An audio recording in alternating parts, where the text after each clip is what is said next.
దేశంలోని హిందువులు జరుపుకునే పండుగలలో అక్షయ తృతీయ ఒకటి. అక్షయ తృతీయకు హిందువులు ఎంతో ప్రాధాన్యం ఇస్తుంటారు.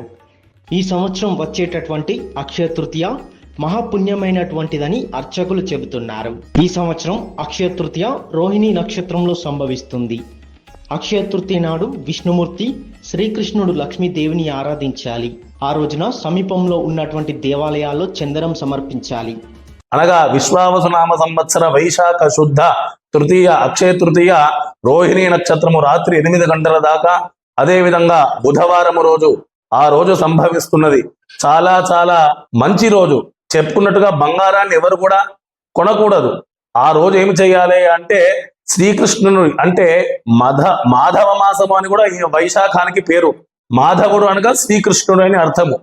కృష్ణుమూర్తికి కానివ్వండి, విష్ణుమూర్తి కానివ్వండి, లక్ష్మీదేవికి కానివ్వండి ఇత్యాది మీ యొక్క ప్రాంతంలో ఉన్నటువంటి దేవాలయంలో చందనము సమర్పణ చేయాలి. ఇలా అక్షయ తృతీయ నాడు ఆ దేవతామూర్తులకు చందనం సమర్పించి పూజించడం ద్వారా విశ్వం చల్లగా సుభిక్షంగా ఉంటుందని నమ్మకం.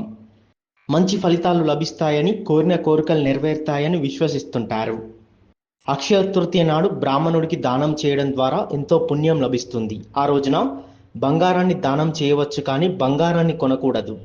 అక్షయ తృతీయ నాడు నీటితో నింపినటువంటి కుండలను దానం చేయవచ్చు.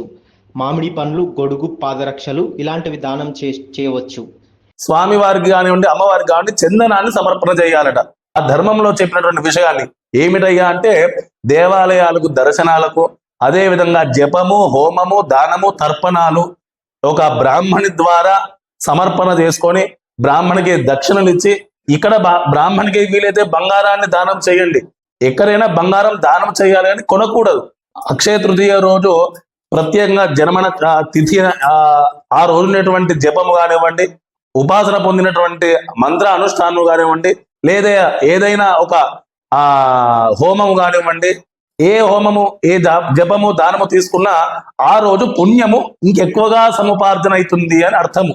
అక్షయ తృతీయ రోజున మరీ ముఖ్యంగా చెప్తున్నటువంటిది స్త్రీలు కానివ్వండి, పిల్లలు కానివ్వండి, పెద్దలు కానివ్వండి బ్రాహ్మణికి ఘట దానము అనగా నీటితో ఉన్నటువంటి కుండను దానము. సరే, అప్డేట్ వర్షన్ గా దానికి ఇంకా ఏదో రకంగా ఫ్లాస్కులు అని అలాంటి ఎత్తో ఇస్తున్నారు. కానీ మనకు ఉన్నటు విధంగా మామిడి పళ్ళను దానము, ఆమ్ర ఫలాలను, అదే విధంగా ఛత్రి, గొడుగు, చెప్పులు ఇవన్నీ కూడా ఒక వామనమూర్తికి ఏ రకంగానైతే అవసరమో ఇవన్నీ కూడా ఈ యొక్క రోజున ఇచ్చినట్టయితే అనంతమైనటువంటి పుణ్యాన్ని సముపార్జన చేసుకున్న వాళ్ళం అవుతామని మనకు ధర్మశాస్త్రము, ధర్మసింధం అనేటువంటి గ్రంథాలు తెలుస్తున్నాయి.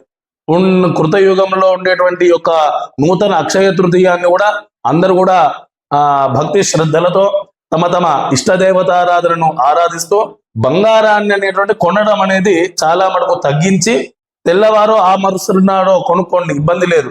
కానీ పోయి ప్రత్యక్షంగా అక్షయ తృతీయ నాడు బంగారాన్ని కొనుక్కోవడం అనేది శాస్త్ర విరుద్ధము. కాకపోతే బంగారాన్ని దానం చేయండి, వ్యవహారంలో ఉన్నటువంటి వ్యవహార ద్రవ్యాన్ని దానం చేయండి. ఈ దానాలు చేయడం ద్వారా లక్ష్మీదేవి అనుగ్రహంతో పాటు ఎంతో పుణ్యం లభిస్తుందన్నారు.